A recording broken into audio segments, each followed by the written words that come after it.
雨刷啦，雨刷它自己会喷水啦，自己会刷动，也没有去碰它，自己会启动了。结果要先把那个保险啊，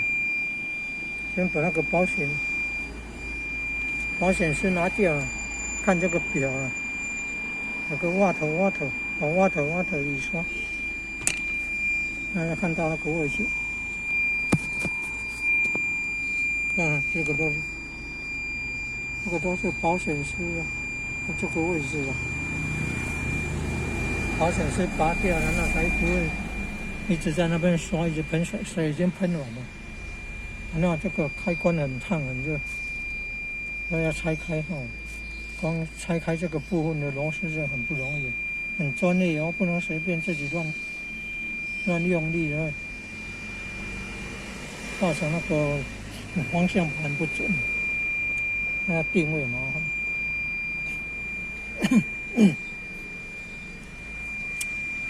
要找电机手，放